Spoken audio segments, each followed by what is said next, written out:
राम रामेति रामेति रमे रामे मनोरमे सहस्रनाम तत्तुल्यं श्री राम नाम वरानने। बोलिए श्री सीताराम नाम महाराज की, सद्गुरुदेव भगवान की। सर्वप्रथम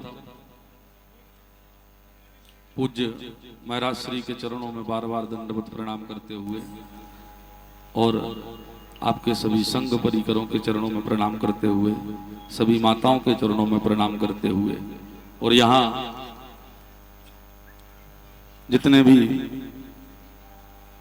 सभी श्रोता समुदाय बैठे हैं, सभी के हृदय में मर्यादा पुरुषोत्तम प्रभु राम के दर्शन करते हुए सभी को हमारा दंडवत प्रणाम स्वीकार हो। और आज हम अपना सौभाग्य मान रहे हैं कि महाराज जी के सन्निधि में बैठ करके उनके दिव्य दर्शन, क्योंकि मैं तो खुले मंचों से बात कहा करता हूं कि यदि त्याग, तप और साधना इन तीनों को एक साथ कहीं देखना है तो जैन परंपरा में संतों के दर्शन कर लीजिए, आपको एक साथ उनके दर्शन हो जाएंगे। जैसे गंगा यमुना सरस्वती तीनों को एक साथ देखना है तो प्रयाग चले जाओ, ऐसे ही तप त्याग और साधना एक साथ देखनी है तो महाराज जी के दर्शन कर लो।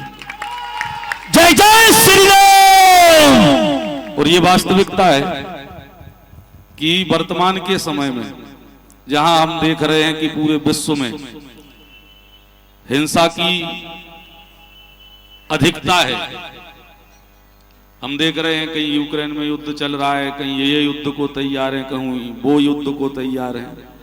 सब कहते हैं हर देशों से कि उस देश से ये हथियार भेज दो, उस देश से ये हथियार भेज दो। अच्छा, हमारा प्रस्ताव ये है कि विश्व के हर देश में एक एक जैन संत भेज दो, सभी में, पूरे विश्व में। अगर भारत से कोई कहे और हमसे कोई सलाह मांगे तो हम यही कहेंगे कि एक एक जैन परंपरा के संत को भेज दो, वो जाकर के वहां हथियारों की आवश्यकता ही नहीं पड़ेगी। जय करा गुरुदेव का। और एक बात और आप लोगों से कहें, खास करके जितना यहाँ समुदाय बैठा, आप लोग बड़े भाग्यशाली हैं। आप लोगों को जो ये सेठ बनने का सौभाग्य मिल रहा है, इनके ही तप से मिल रहा है। तप आप लोगों का जितनी साधना तप है सभी संत कर रहे हैं, महाराज जी लोग कर रहे हैं, और उसका फल आप लोगों को देख रहे हैं तो आप लोग नगर सेठ बन रहे हैं। हाँ, अच्छा, थोड़ी सी हम आपके मन की भी बात करें दे रहे, थोड़ी सी कंजूस समझ में आए हमें तुम्हारे कि सेठ जी है।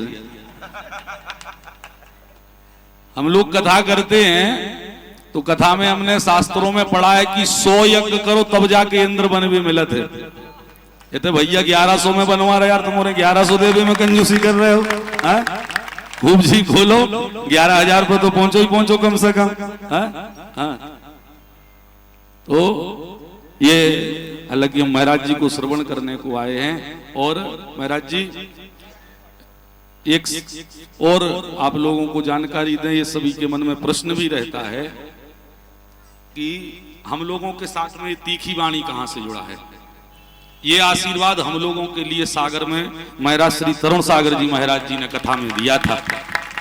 ये तीखी वाणी शब्द हम लोगों के लिए महाराज श्री के द्वारा प्रदत्त है, और वहीं से हम लोगों ने सागर में जब महाराज श्री का आगमन हुआ था उस समय हम और पूज्य गुरु हमारे गुरुदेव विपिन बिहारी जी गए थे।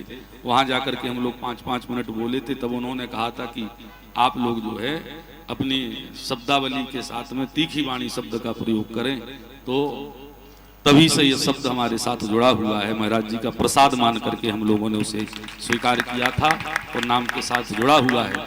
और आपकी साधना तप, उसके विषय में तो हम कुछ कह ही नहीं सकते हैं। जहां अब गर्मी के मौसम आ रहे हैं, जहां हमको आपको एसी में बैठ करके भी गर्मी लगेगी, उस समय पूज्य श्री के दर्शन करके आप देखिए कैसे वो साधना में तप में चिलचिलाती धूप में रहते हैं। जब शीत लहर चलती है, जब ठंडी होती है हम दो दो रजाइयां ओढ़ते हैं और रजाइयों के नीचे भी पूरे के पूरे कपड़े पहन करके और सोया करते हैं। उतना भी हमें कम पड़ता है तो हम घरों में अपने अपने रूमों में रूम हीटर लगा करके सोते हैं। लेकिन उस समय आप देखिए इन महान मूर्तियों को बिना वस्त्र के अपने तप के तेज से ही उस शीत लहर को भी आप श्री आंखों में आंखें डाल करके मानो ये कह देते हैं कि तप के तेज के आगे तेरा कोई बल नहीं है। ऐसे दिव्य संतों के आज हमें दर्शन हुए, बड़ा ही सौभाग्य हमारा। और हम उसी सौभाग्य को बढ़ाना चाहते, हम कुछ बोलना नहीं चाहते थे यहाँ, हम महाराज जी को श्रवण करने के लिए आए थे। और अब हम वही चाहते हैं कि पूज्य श्री के आशीष वचन हमें और आपको प्राप्त हो। मैं पूज्य श्री के चरणों में बार बार दंडवत करते हुए, सत्संग सभी परिकरों के चरणों में दंडवत करते हुए, सभी माताओं के चरणों में दंडवत करते हुए और आप सभी को पुनः सिया राम मैं सब जग जानी करहूं प्रणाम जोर जुग पानी कहते हुए मैं पूज्य श्री के चरणों में अपनी वाणी को विश्राम देता हूं। सभी के लिए जय जय श्री सीताराम।